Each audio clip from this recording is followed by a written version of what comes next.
what's up everyone? Welcome back to Babylon Talmud. Today we are learning Daf Chaf Ches of Masechta Berachos. This is Mamish, a super Geschmacka page. Mamish a Geschmacka page. I'm very excited for everybody here that we're going to be able to learn this together. We start off with the first pretty much Daf, and we even got a bunch to do on Daf Chav Zayin Amud Beis, but the first big chunk of today's Daf tells the story of when they removed Rabban Gamliel from being the head of the academy, and it's a super interesting story. I've learned it a number of times, and this time I really, I'm viewing it from the perspective of almost like a leader who was out of touch with his community, and his downfall and his fall from sort of uncontested power, and it's almost tragic. And also really quite, I don't know if the word is engaging, but it really, it's really interesting to read about this story. And then we see some interesting prayers, some that we might recognize on Daf Chav Ches Amud Beis. So let's jump in without further ado. We do have a lot to do today because we still, this story really starts up on Chav Zayin Amud Beis. Not too close to the bottom really, but I just couldn't really, it doesn't end for a while on Chav Ches Amud Aleph. So here we go. Now, I apologize in advance if some of the chevra in the park outside my house is making it difficult for me to focus or for you to focus. Hopefully that won't be the case though. Okay, fine. So we're going to start on Chav Zayin Amud Beis, 4 lines before it gets really wide. Tana Rabbanan, Ma'aseh b'Talmud echad sheba lifnei Rabbi Yoshua. So there's a story of one student who came in front of Rabbi Yoshua, and he asked Rabbi Yoshua, he says, so is Mariv, is it optional or is it obligatory, right? Because the last thing that we learned yesterday was that it's machlokas if it's optional or obligatory. Rabbi says that it's taka rishus, and we seem to pass in that way lemaisa. Okay, fine. Amalei rishus. So Rabbi Yoshua says it's optional. Then he came in front of Rabban Gamliel and he asked him the same question. Rabban Gamliel says, Ma pitom, of course it's obligatory to pray Mariv. But then this student said, but Rabbi Yoshua told me that it's optional. So Rabban Gamliel told this student, wait until the shield bearers come into the Beis HaMedrash. It almost sounds like maybe you can argue that Rabbi Gamliel was viewing this as like a holy war. He's saying like, Ma pitom, what's Rabbi Yoshua trying to say that, right, that it's optional to daven Mariv? Of course you have to daven Mariv. And he said the shield bearers who are going to come to fight the Milchama, the war of Torah, are going to come to the Beis HaMedrash. Anyways, okay. So Kishenichnusu Baalei Trisin, and then when the shield bearers, i.e. when the students of the academy came into the Beis HaMedrash, Amar Shoal B'Shoal. So the asker got up and asked, right? It almost sounds like, we've been talking about these tanas, these people who would get up in the Beis HaMedrash and like teach something. So the asker got up and he asked, Tfilas Arvis V'Shus Chova. He says, friends, is davening Mariv optional or obligatory? So now Amalei Rabban Gamliel Chova. Rabban Gamliel of course got up and he says it's obligatory. And then Amalei Rabban Gamliel Chacham Klum Yesh Adam Shecholik B'Davar Zeh. And then he looked towards everybody else with a sort of suspicious glance, and he said, is there anybody here who feels differently? Amalei Rabbi Yeshua Lav? And Rabbi Yeshua says, no, nobody disagrees with you. Amalei V'lo Mishimcha Amruli Rishus. And then Rabbi Gamliel said to Rabbi Yeshua, but didn't they say to me in your name that you said that it is optional? Amalei Yoshua Amora Raglecha V'Ya'idu Bach. And to which Rabbi Gamliel then, I guess Rabbi Yoshua didn't respond, and something like Shtika Keoda, his silence was sort of admitting that he did say that it's optional. And Rabbi Gamliel says, Rabbi Yoshua, stand up. And Amar Rabbi Yoshua Raglav, and Rabbi Yoshua stood up, and he said, Ilmali ani chai v'umeis, if I were to be alive and that student were to be dead, so yachal achai la'akrish sameis. So somebody who's alive can, contradict somebody who's dead, and he knows, can feel confident that the dead person won't contradict his claim. But unfortunately for me, I'm alive and the student is alive. And if I say, I didn't say that, then he'll say you did say that, and I can't really get away with it so good. So Rabbi Gamliel Yoshev v'Dorish, Rabbi Yoshua Omen Araglav. So it's almost like Rabbi Gamliel punished Rabbi Yoshua Ki'ilu that he had to stand there. Basically, he was standing up while everyone was sitting. Rabbi Yoshua was kind of like standing in the corner, so to speak, in time out, while Rabbi Gamliel was continued then to teach. Until the entire nation complained, and they said to Chutzpis, the translator. Now, because the way that they used to do it is that the teacher would kind of teach, and he would speak to a like a human microphone, so to speak, and then this translator would say it to everybody who was sitting there. Okay, so they, everyone who was in attendance in the Beit Midrash, they said to Chutzpis Turgaman, this translator, they said, Amod, stop, ve'amad, and Chutzpis stopped. Amad kamen nitzare ve'azil, and then nitzare v'nezil, right? And they said, how much longer are we going to accept this abuse of Rabbi Yoshua from Rabbi Gamliel? Rosh Hashanah shtakid tzare, right? Last year on Rosh Hashanah, or really in Masechta Rosh Hashanah, Rabbi Gamliel also, in abused, let's say, Rabbi Yoshua. Right? There's it's in the Mishnayos, I believe, in Rosh Hashanah, that Rabbi Yoshua one year felt that Yom Kippur should be on a certain day. Rabbi Gamliel felt that it should be on a different day, and he forced Rabbi Yoshua to show up in the Beis HaMedrash on the day that Rabbi Yoshua thought was Yom Kippur, that he should show up with his money belt and basically to make it clear to Rabbi Yoshua that he will must violate Yom Kippur on the day that he feels is Yom Kippur. Right? There's a story in Bechoros that I'm not very familiar with it. I took a glance at it quickly, but basically there's a story regarding Bechoros that Rabbi Gamliel felt one way, Rabbi Yeshua felt a different way, and a very similar outcome ensued, which is that Rabbi Gamliel said to Rabbi Yeshua, get up, and he had to stand up, and it was embarrassing. So Hachanami Tzare, and here also now regarding Tfilas Arvis Rishus Ochova, Rabbi Gamliel is abusing Rabbi Yoshua, so to speak. Tav and Avre, that's it. We had enough of this Rabbi Gamliel guy. We are going to, by popular vote, we're going to remove him from being the leader of the academy. So then they said, Man nukimle. So great. So who should we replace? Who will fill this power vacuum? Nukmele Rabbi Yoshua. Should we swap Rabbi Gamliel for Rabbi Yoshua, who is basically, who will go from being the one being abused to taking the spot of the abuser? So Balmaisu, no, he said, no, Rabbi Yoshua is, he's sort of part of the story. We can't just, swap out Rabbi Gamliel. Rashi says it would be, too insulting to Rabbi Gamliel if we did that. Nogmele Rabbi Akiva, should we then put Rabbi Akiva as the head of the academy, right? Rabbi Akiva is the great Rabbi Akiva. So Dilma Anishle Deleisles Chusavis. So they said, no, we can't do that because maybe Rabbi Gamliel will somehow punish Rabbi Akiva via black magic of sorts, since Rabbi Akiva is spiritual, is somewhat weak in that he doesn't have the support of his father since he was about Tshuva, right? He started learning when he was 40 years old. They said, okay, so what we should do is we should have Rabbi Elazar ben Azariah be the next head of the academy. Du Chacham, because he's wise, he's smart. Vu Asher, and he's wealthy. Vu Asir le'Ezra, and he's also a 10th generation descendant from Ezra HaSofer. Okay? Hu Chacham dimakshele mefarikle. He's smart, so if they ask him any questions, he'll know the answers. Vu Asher, he's rich. Di isle lefaluchele ve Kesar afu azul ufalach. So so that if he needs to bribe the Caesar, no problem. He has the money to be able to go and pay whatever bribes he needs to pay. Right,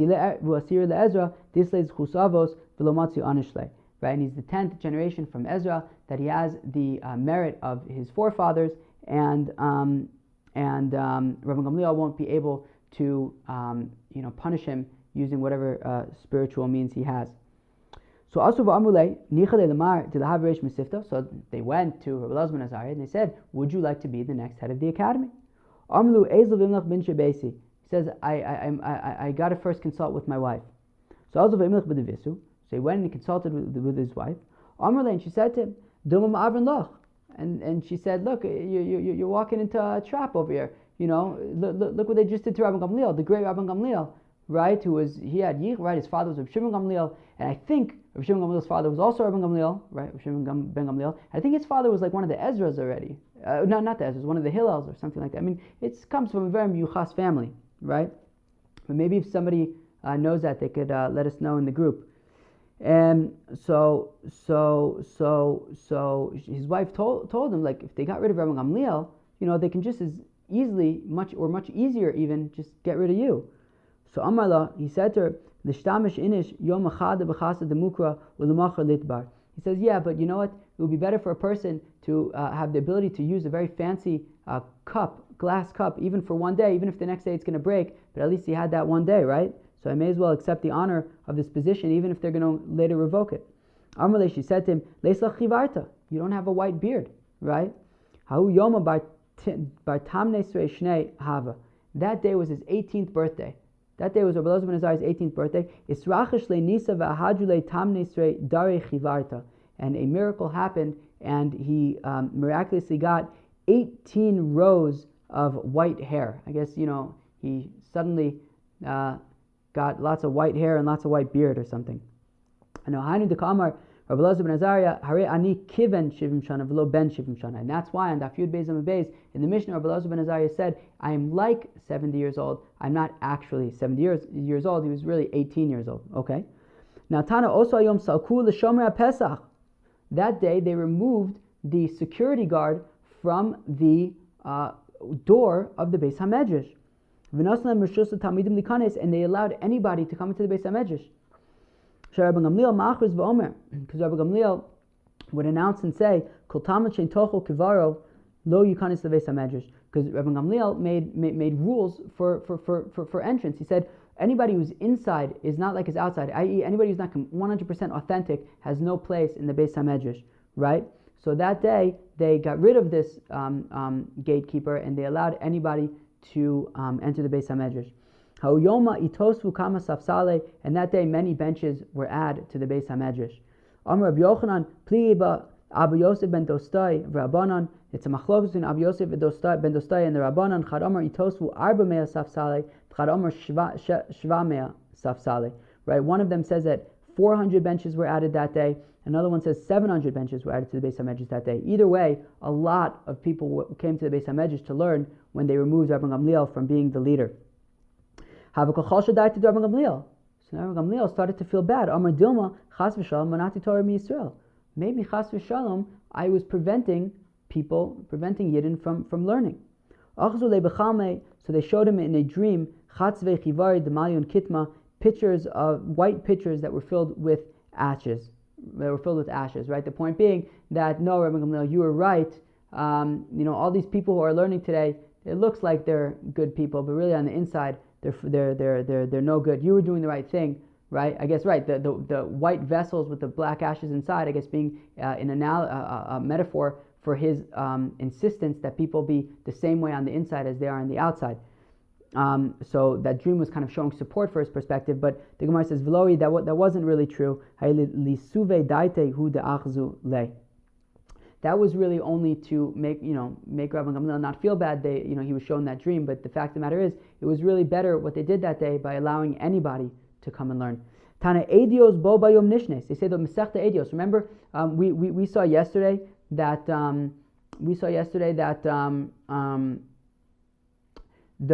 we can daven Shachris for the first 4 hours like Rabbi Yehuda, because the Masechta Edios, the halacha is like Rabbi Yehuda Gabe Shachris. Well, the whole Masechta Edios, every halacha that is paskin in that Masechta of Mishnayos was taught that day in this Beis HaMedrash. And anywhere in Mishnayos, no matter where that Mishnah is in all of Shas Mishnayos, if it says Bo Bayom, it's talking about that day that they removed Rabban Gamliel from being the Nasi. And there was no halacha that remained hanging in the Beis HaMedrash that they didn't resolve and give an answer to. Even Rabban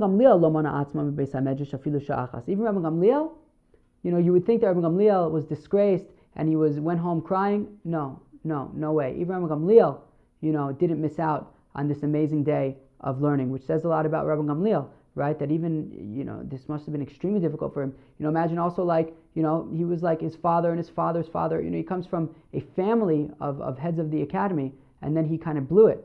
But even so, he remained in the Beis HaMedrash that day. He wasn't going to miss out on such an amazing day of learning. The Tanan, as we learn in the Mishnah, from Edios. No, not in Edios, in Yadayim. Right, that's the point. We have a random Mishnah and says Bo Bayom, referring to on this day that we're talking about now. But Yehuda Ger Amoni Lifneim Beveis HaMedrash. Yehuda, the convert from Ammon, came in front of them to the Beis HaMedrash, Amar Lohem, and he said to them, Mutter ani, right, the Agos Abach changed it from ma to mutter. Mutter ani lavo bakal, is it permissible for me to convert to Judaism, right? Because there is a pasuk that says, Lo yavo amoni umoavi b'kal Hashem, gam dor asiri lo yavo lehem b'kal Hashem, adolam, right? That people from the nation of Ammon or from the nation of Moab are not permitted to convert to Judaism. So I don't remember why exactly. I think it's because they didn't treat us very nicely when we were stuck in the desert and needed their help. Anyways, so Amar le Rabbi Gamliel, Asur ata lavo bakal, and Rabbi Gamliel said, forbidden, you're not allowed to join the Jewish people. Amar le Rabbi Yoshua, mutar ata lavo bakal. Rabbi Yoshua says you're allowed to join the Jewish people. So now here we go, right? So just a second ago we had a machlokas between Rabbi Yoshua and Rabbi Gamliel, and Rabbi Gamliel completely, sort of disgraced him and embarrassed him and abused him. And look what happened. Amar le Rabbi Gamliel, v'lo kvar nema lo yavo amoni v'moavi b'kal Hashem. All of a sudden, Rabbi Gamliel, is forced to defend himself for the first time, right? Whereas before, Rabbi Gamliel just had ultimate rule. You didn't contest anything that Rabbi Gamliel said. If Rabbi Gamliel would have said, earlier that day that this Yehuda Geramoni can't come into B'kal Hashem, you wouldn't dare contradict what he was saying, right? Right? Even when Rabbi Gamliel asked, did anybody disagree with the fact that that Mariv is a chova? Rabbi Yoshua didn't dare speak up against him. It was only once Rabbi Gamliel prodded him, but that student said that you argued that he finally had to admit it, right? Rabbi Gamliel was a very authoritative figure. But now all of a sudden we see almost like he's like fallen from grace a little bit, fallen from his power, that all of a sudden he's having to defend himself. And he's saying, but Rabbi Yoshua, what about the pasuk of Lo Yavo Amoni Moavi B'Kal Hashem? That a person from the nation of Ammon or Moab is not allowed to convert. So Amar Rabbi Yoshua, V'chi Ammon and Moab M'komen in Yoshvin? But are Ammon and Moab still in the lands of Ammon and Moab? V'alo kvar ola Sancheiriv melech Ashur v'ilbel es kol ha'umos. But Sancheiriv, the king of Ashur, came and he mixed up all of the nations, right? And that's how, I'm not going to get into that, but anyways, Sancheiriv already mixed up everybody. So if somebody, comes to us and says that he comes from the lands of Ammon, that doesn't mean that he's from Ammon. So Shenemar, it says Va'asir gvulos amim va'asidosem shosesi. So actually the pasuk I think is Va'asudosem shosesi, right? That the king of Assyria said that I will remove all of the borders of the nations and I will plunder their treasuries. Va'orid kabir yoshvim, and I will bring down those who are currently sitting in strength. V'chol deparish meruba parish, and anybody who separates, he separates from the majority.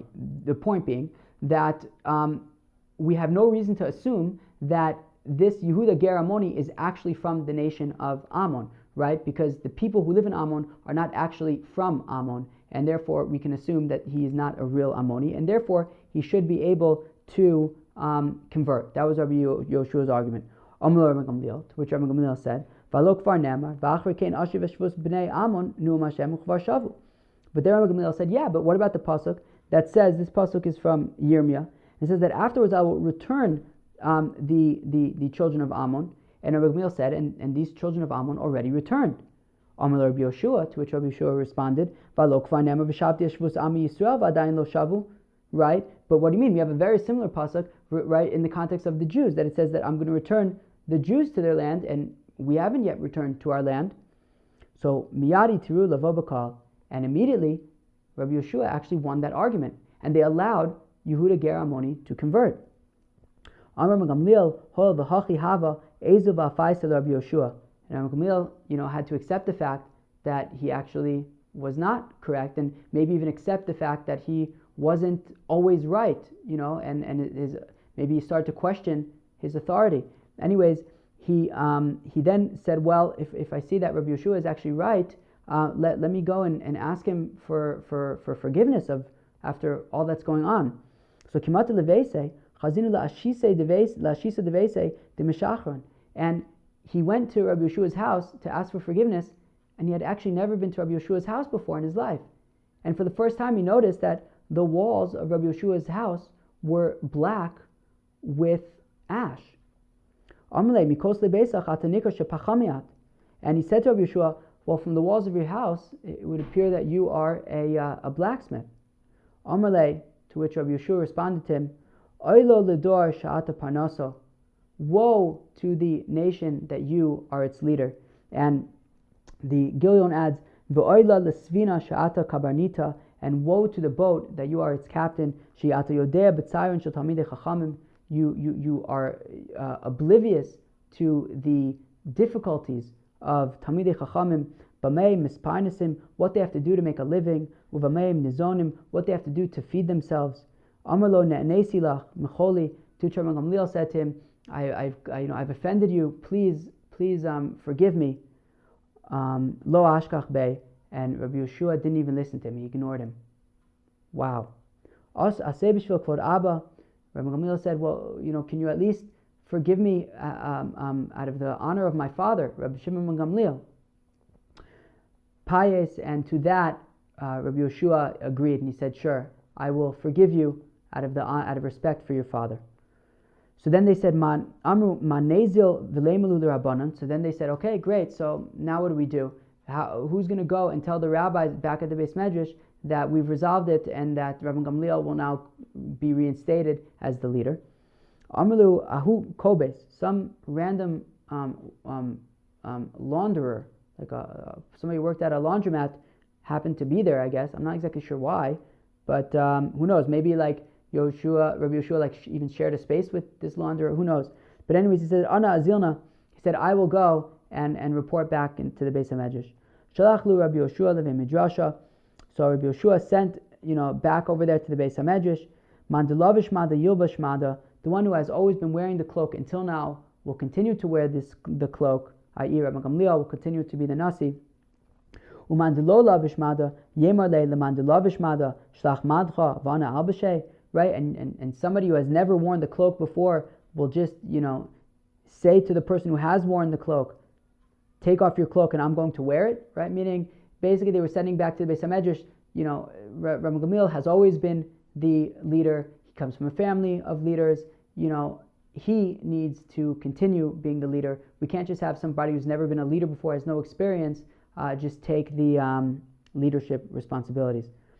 Amalu Rabbi Akiva Rabbanan. Now, in the meantime, Rabbi Akiva had instructed the rabbis, Troku Gale, lock the doors to the Beis HaMedrash, the gates to the Beis HaMedrash, to lo leisu avdei de Rabbi Gamliel v'letzaru Rabbanan, so that the servants of Rabbi Gamliel shouldn't come and pain the Rabbanan. Which is funny because I thought that they dafka opened the gates that day, and all of a sudden they very quickly closed it so that the servants, the servants of Rabbi Gamliel shouldn't come. But I guess that they worked it out somehow to vet for who was allowed in, meaning as long as they can make sure that you were a friend, you were allowed in, even if you weren't Tochel Kivaro. But they wanted to make sure that the servants of Rabbi Gamliel weren't going to come and mess things up. So Rabbi Yeshua realized that since the gates were closed, and because I guess all of a sudden you have this guy showing up and saying, Rabbi Yeshua and Rabbi Gamliel resolved their differences, and Rabbi Yeshua agreed that Rabbi Gamliel can now be the head of the academy. So, of course, Rabbi Akiva is going to say, wait, this is suspicious, and not trust this launderer. So Rabbi Yeshua says, I should really go and resolve this myself so that they will believe me. So also Tarif Abava. So Rabbi Yeshua went to the Beis HaMedrash. He banged on the gates. Armalu, he said to them, Mazeh ben Mazeh Yazeh.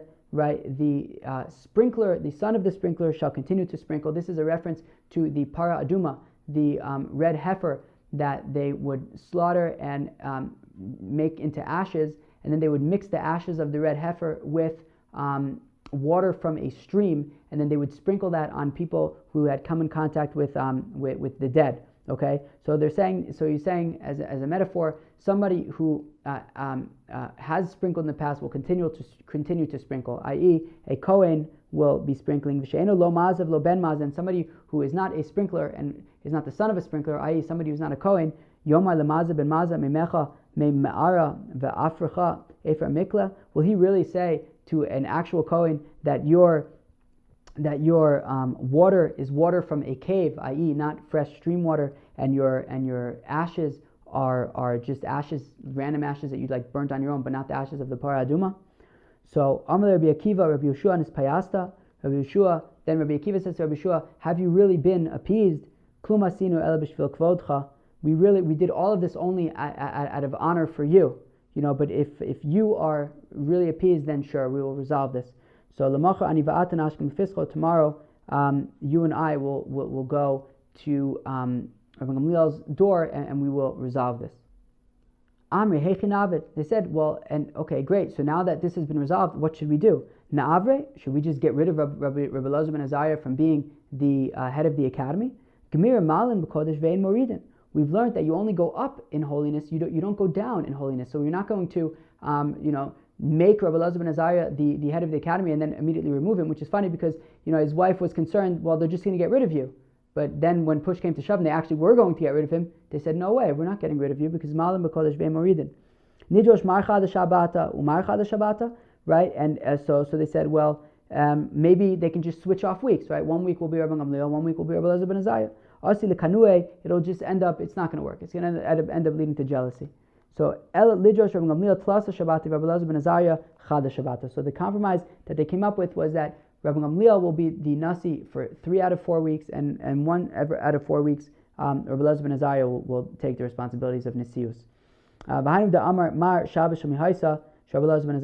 this is what we say. It comes up in Chagiga apparently that they said, oh, whose week is it this week? Oh, it's the week of Rabbi Elazar ben Azariah, because they would switch off weeks. Now, says the Gemara, who was that Talmud who led to this whole balagan? Reb Shimon ben Yochai, Rashbi. Okay, very good. What a story, huh? What a story, what a story, huh? Wow. Okay. You could pray Musaf all day. Which is very interesting. So Rabbi Yochanan says, yeah, you could pray Musaf all day, but you're called a sinner, a poshea, a negligent person. Which is funny because Rabbi Yochanan, of course, is the one who says, you could pray all day long. And yet he's saying, if you pray, yeah, you could pray Musaf all day long, but you're called a sinner. Huh? Right? He's the guy who says you can pray whenever you want. So I think it's also interesting that Hidafka says it about Musaf, right? Because, as according to the theme that we've been saying recently, how there's like 2 aspects of prayer. There's keneged avos tiknum and keneged timidin tiknum, right? That the avos is more, and I want to say the avos is more of like the spiritual kind of thing, like the rachame thing, whereas the timidin is more of the halacha kind of things. So it's interesting because musaf is not keneged the avos, because it's not shachar. The avos was shachar mincha and mariv. This one is kind of musaf. It's something else. So we really can only rely on the timidin. On the korbanos, which are more of like the halachic, we have this time to do it and that time to do it. So over here in this context, he's saying this isn't rachame, this is halacha, right? So you can daven all day long, but you're called a sinner. Maybe, I don't know. So this should sound familiar. If you had the option to pray 2 tefillos, one of mincha and one of musaf. Right? So you should first daven mincha and then you should daven musaf, because mincha is common, it is constant, it happens every single day, whereas mincha, musaf, doesn't happen every single day. Whereas Rabbi Yehuda says you should first daven musaf because musaf is going to expire soon, whereas mincha you're going to have until plaga mincha to do. Rabbi Yochanan says that the halach is that you should first daven mincha and then you should daven musaf because of Tadir Kodim. Rashi actually has a different way of understanding it, but we're not going to get into it now. You can check it out. Rabbi Zera Kabachalish Migirse Havazov Yosef Pischa Dever Rabbi Nasan Bar Tuvi. So Rabbi Zera, when he got tired after a long day of learning, he figured, let me just go and I'll sit by the door to the Beis Medrash of Rabbi Nasan Bar Tuvi. Amar, because his logic was that Kifal Chalfei Rabbanan Az Eku Mikamayu Bakabel Agra. So he says, look, when the rabbis are leaving, going in and out of the Beis HaMedrash over there, I'll stand up for them, and at least I'll get reward for standing up for Talmidei Chachamim. Interesting. Nafak also Rabbi Nasan Bar Tuvi. So guess who came out of the Beis HaMedrash? Rav Nassim Bar Tuvi himself. Amalei man amar halacha be'midrasha. Reb Zera said to Rav Nassim Bar Tuvi, said, who said the halacha in the Beis HaMedrash that you should daven mincha and then daven musaf? Amalei hachi amar Rabbi Yochanan. This is what Rabbi Yochanan said. Ein halacha Rabbi Yehuda da amar mispal adam shel musaf achar kach mispal shel mincha. The halacha is not like Rabbi Yehuda who says that you should first daven musaf and then daven mincha. Amalei Rabbi Yochanan amra. And Reb Zera said to Rav Nassim Bar Tuvi, he said, oh really? This was Rabbi Yochanan who said this? Amalei in. He said, yeah. So Tani Minei Arbayin Zimne.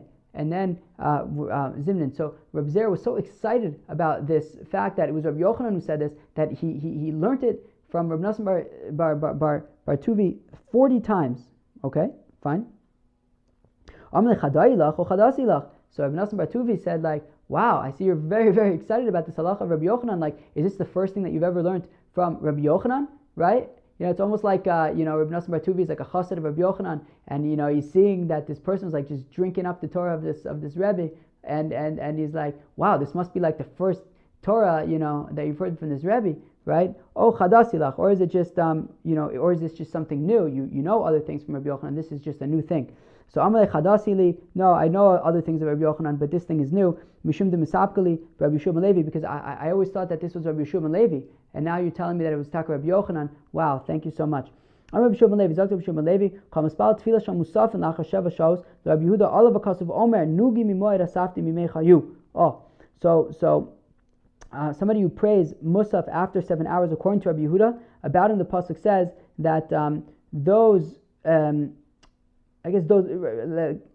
the way that the Gemara is learning it is that, like, God has sort of broken and killed these people because they were because they have delayed the times. My mashma the high. It's a really cool puzzle, but we're like, this is a huge page, so I got to keep moving.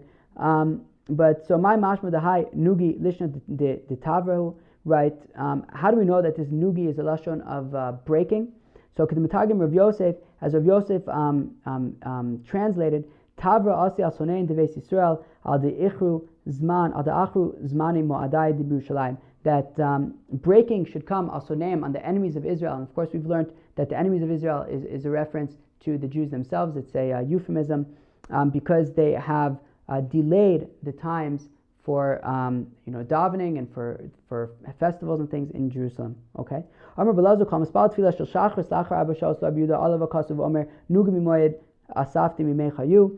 So Rabbi Elazar basically applies the same pasuk to somebody who davens too late for shachris. My mashma nugi lishna detzaira. How do we know that this nugi is a lashon of pain? Dichsiv it says dalfa nafshi mituga, that my soul is dripping from pain, which is a pretty crazy pasuk, right? Meaning David Melech is saying that my soul is so pained that it's like melted and dripping. Kind of a poetic pasuk. Rav Nachman bar Yitzchak Amar Mehalcha b'sulosei anugos v'himarla. And Rav Nachman bar Yitzchak says from here that it's a pasuk in Eicha.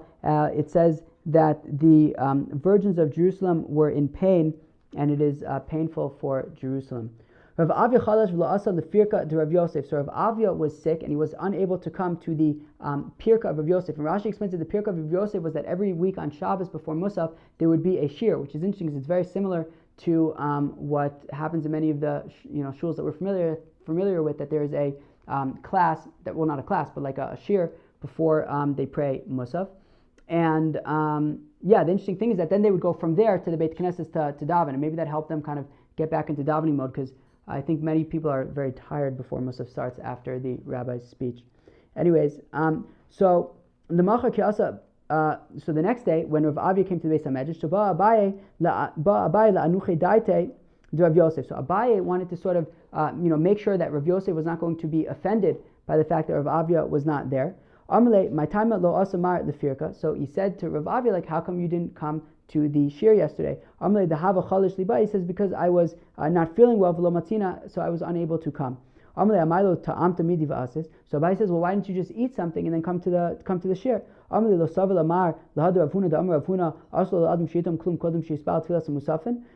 Avia said, well, what about the halach of Rav Huna that you're not allowed to eat before Musaf? So the shir happens before Musaf. I couldn't eat before Musaf, and therefore I couldn't come to the shir. So Amalei ibayle lemar tzaluye tzlosa de Musafim biyachud v'lito midi ulemese. So why didn't you just daven Musaf No, so why didn't you just daven Musaf? And then you would have davened, then eat, and then you could have come to the shir. So Amalei v'lo savila mar lahada Amar Rabbi Yochanan aslo l'adam shiyakim tfilas l'tfilas atzibur. But don't you hold of what Rabbi Yochanan said, that it is forbidden for somebody to pray before the congregation prays? So how could I daven Musaf before the congregation was going to pray Musaf? So Amalei labit mar Allah Amar Rabbi Abba b'tzibur shanu. But then so Abai says, yeah, but don't they say that was only, if you're in shul, then you shouldn't go before, you shouldn't pray before everybody else, which is interesting because like a lot of times I think that happens at shul, right? You're in shul like on Shabbos or whatever, and you have to go because you have like a meal or something like that, and they didn't yet daven Musaf, so you like just pray Musaf to yourself, quietly before everybody else. So I don't know, maybe that's not like ideal. The halacha is not like Rav Huna and it's not like Rabbi Yeshua ben Levi, right? Rav Huna hada amran. It's not like Rav Huna, that which we just said about not eating anything before Musaf. Rabbi Yeshua ben Levi, the Amar Rabbi Yeshua ben Levi, the halacha is not like Rabbi Yeshua ben Levi, that he says Kevin shegias man tefila samincha aslo adam sheyaktiv sheyitom klum kodem sheyispal tefila samincha, that once mincha time comes, a person cannot eat before praying mincha. Okay, new Mishnah. Rabbi Nechuni ben Akana, I am espal b'chnisaso lebeis hamedrash u'v'yitziaso tefillah k'tzar. So Rabbi Nechuni ben Akana, when he would go into the beis hamedrash and when he would leave, he would pray a short prayer. Amru lo ma makom letefillah zo. So they said to him, like, what is this prayer that you pray? Amru lo b'chnisasi ani mispal shelo ye'ara dvar takal al yadi. When I enter into the beis hamedrash, I pray that nothing bad should happen because of me. And when I leave, I thank God for my portion that I've been granted. When a person enters the Beis HaMedrash, what does he say? May it be the will before you, Hashem my God, that nothing bad should happen because of me. I don't know, maybe like I'll paskin a shaila incorrectly and somebody will do something wrong. I don't know. And I shouldn't mess up regarding halacha, and that my friends should be happy with me when I mess up. That wouldn't be good. I won't say about something that's tameh that it's actually tahor, or something that's tahor, or something that's pure, that I'll say that it's tameh. Right? And my friends shouldn't mess up with halacha, and then I'll be happy in their failures. What does he say when he leaves? Thank you, God, that you put my portion with those who sit in the Beis HaMedrash, and you didn't put my portion in those who sit on the corners. Because I wake up early and they wake up early. I wake up for words of Torah, for things of Torah. They wake up for things of null. I work hard and they work hard. I work hard and I receive reward, but they work hard and they don't receive reward. I run and they run. I run to the life of the world to come, and they run to a pit of destruction. Wow. Now, these little prayers actually are in, if you're following along in a regular, Gemara book, so chances are at the beginning of the book, on like the front cover of the book, there are these prayers over there. You can find them for when you enter and when you exit the Beis HaMedrash. Tanu Rabbanan, when Rabbi Eliezer got sick and he was on like his deathbed kilu. Now there are those who change this. Dagos Agra, I believe, or no, the Gilion Ashas changes this to Rabbi Eliezer ben Azariah. Now remember, Rabbi Eliezer, from the Tanur Shalachnai, Rabbi Eliezer was excommunicated and he died in excommunication, so nobody was really hanging out with him so much. So the Gilion Ashas says that this is Rabbi Eliezer ben Azariah. Okay. Nichnasu Talmidav levakro, his students came in to visit him. Amru, they said to him, Rabbeinu lamdeinu orchos chaim, our teacher, teach us the ways of life, and then we will merit with them to life of the world to come. Right? Be careful with the honor of your friends and hold your children back from. So Rashi says this means from learning too much chumash, right? And he says, says Rashi on the last wide line of Rashi, Lo targilum b'mikru yosim midai mishum dimashcha, and there's a note here that says leminus, which is interesting. Don't have them learn too much scripture because then it might bring them to Christianity. I think if we've been learning it, minim as referring to early Christians, which is interesting. You should place them on the laps of Torah scholars. And when you pray, know in front of whom you are praying. And for this, you will merit to life of the world to come. When Rabbi Yochanan ben Zakkai got sick. Now, just a historical note about Rabbi Yochanan ben Zakkai that could provide some context here. Rabbi Yochanan ben Zakkai, he had the responsibility of, during the siege of Jerusalem, to go out to meet, I believe it was Titus, or maybe it was Vespasian, I think it actually was. He had to go out with them and make 3 requests, and they were kind of pressuring him to make a request that he should spare Jerusalem, and he didn't make that request. Instead, he made 3 other requests. It's the Gemara in Gittin, anyways, I think he always felt the responsibility. I think he probably felt that he made the correct decision, because if he asked to spare Jerusalem like that, that probably wasn't really on the table. So he asked 3 other things, but I think he always felt a certain responsibility or a certain guilt for not asking to spare Jerusalem. Anyway, so now he's reflecting on his deathbed, and he says, Nichnasu Talmidav Levakro, his students came in to visit him. Came and Shara Osam, when he saw them, Hischil Livkos, he began to cry. Amlo Talmidav Ner Yisrael Amura Imini Patash Achazak. Right, so his student said to him, the candle of Israel, the right pillar, i.e. the strong pillar, the strong hammer. How come you're crying? He said to them, if they were bringing me in front of a human king, that today he's here and tomorrow he's dead. If he gets angry at me, it's not an eternal wrath, it's not an eternal anger. And if he puts me in jail, he won't put me in jail for all of eternity. And even if he gives me the ultimate punishment of death, it's not an eternal death. I could perhaps appease him with words. I could bribe him if I need to. And even so, I would cry. And now that they're bringing me in front of God, that He lives for all eternity, that if He gets angry at me, His anger is eternal. And if He puts me in jail, He will put me in jail for all of eternity. And if He kills me, it's an eternal death. I can't appease Him with words. I can't pay Him off with money. And not only that, in front of me are 2 possible paths. One of paradise and one of hell. And I don't know which one they're going to take me on. And I won't cry. They said to him, Rebbe, please bless us.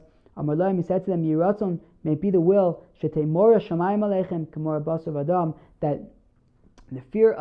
you should fear God as much as you fear other human beings. Only as much as we fear other human beings and no more than that. He said to him, Halavai, you should fear God as much as you fear other human beings. Right? You should know, because when somebody does an aver, he says, I hope nobody sees me. But even though God, of course, sees. And when he was taking his last breaths, when he died, he said to them, get rid of all of the vessels from the room so that they shouldn't become tameh with tumas hames. And prepare a chair for Chizkiyahu, the king of Judah, who is coming. Wow. New Mishnah. Gamliel Omer says, every single day a person prays Shmona Esrei. Rabbi Yehuda Omer Me'ein Shmona Esrei. Rabbi Yoshua Omer Me'ein Shmona Esrei. Rabbi Yoshua says, no, you don't daven the full Shmona Esrei. You just say sort of an abridged version of each bracha of Shmona Esrei, a shorter version of each bracha of Shmona Esrei. Rabbi Akiva Omer says, Rabbi Akiva, Im Shgura Tfilasu Befiv Mispal Shmona Esrei V'im Lav Me'ein Shmona Esrei. So Rabbi Akiva has sort of a compromise opinion, so to speak, that if he knows the Shmona Esrei really well and he could say it quickly and it flows from his mouth, so let him say Shmona Esrei. Otherwise he'll say sort of a shorter version of the Shmona Esrei. And it's also interesting, Rabbi Akiva, again, he started learning when he was 40 years old. He knows what it means, I guess, to break your teeth on the prayers, right? And he says, look, I've been there. If you have a really hard time getting through the Shemona Esrei, you could just say a shorter version of Shemona Esrei.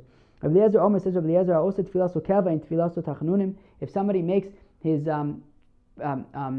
prayers keva, like what's kavua, like fixed, I don't know, maybe like, you just say the words, you don't add anything new, they're not dynamic, there's nothing alive about them, so then your tefillah is not tachanunim, and we know from all the places that we've seen about prayers being rachameh, it feels almost like you're kind of missing the point, or at least that point. Maybe you're yotzei the tefillos keneged tmidim tiknum, right? Maybe you're yotzei kilu, you're davening on time, and you're saying the words, sure, but ain't tefillos so tachanunim, you're not being yotzei the tefillos keneged avos tiknum, maybe, anyways. Rabbi Yeshua Omer Zok, Rabbi Yeshua Olech b'makom sakana. If a person is walking in a dangerous place, mispal tefillah ketzara, he prays what's called tefillah ketzara. This is different than me'ein shmon esrei. This is something even shorter. Vomer, he says, Hosha Hashem es amcha esheris Yisrael b'chol parshas ha'ibor yu tzarchem lefanecha. That God save your nation, the remnants of Israel, in any parshas ha'ibor. Their needs shall be before you. And Rashi says that the Gemara is going to explain what this parshas ha'ibor thing is. Baruch atah Hashem shomei tefillah. Blessed are you, God, who listens to prayers. Hayrochev ala chamor. If a person is riding on a donkey, yered v'yispal, should get down from the donkey in order to pray. V'menu yachol lered, and if he's unable to get down from the donkey for whatever reason, yachzer as panav, he should just turn his face towards Jerusalem. V'menu yachol achzer as panav v'chaven es libo keneged beis kodshei kodashim. And if he's unable to turn his face, then he should at least align his heart, the intention of his heart, with the Holy of Holies in the temple in Jerusalem. If he was traveling on a boat or on a raft, also he should align his intentions with the Holy of Holies. So these 18 brachos, how come 18? Is it just because they just wrote a bunch of blessings and it just happened to be 18, or is there a reason why they're specifically 18? Amar Rab Hilla, Brei Rabbi Shmuel bar Nachmani, Kineged Yurches Azkar Shamar David Bavul Hashem B'nei Elim. In the Tehillim of Havul Hashem B'nei Elim, Havul Hashem Kavod Va'oz, in that one, it says Yud Kei Vav Kei 18 times. So Kineged those 18 times, it says we have 18 blessings in the Shemona Esrei. Rav Yosef Amar Kineged Yurches Azkar Shabbat Kriyas Shema. Yosef says it's Kineged that 18 times that God's name is mentioned in Kriyas Shema. So I actually counted. So there's, I believe, 11 Yud Kei Vav Keis, and then if you add all like the Elokims and stuff, I got up to 17, not 18, but maybe I miscounted or something. But anyways, that would be how Rav Yosef calculates 18. Amar Rav Tanchum, Amar Rav Yeshua ben Levi, Keneged Shmona Esrei Chulio Shebeshidra, that it's Keneged the 18 vertebrae in the spine. Okay.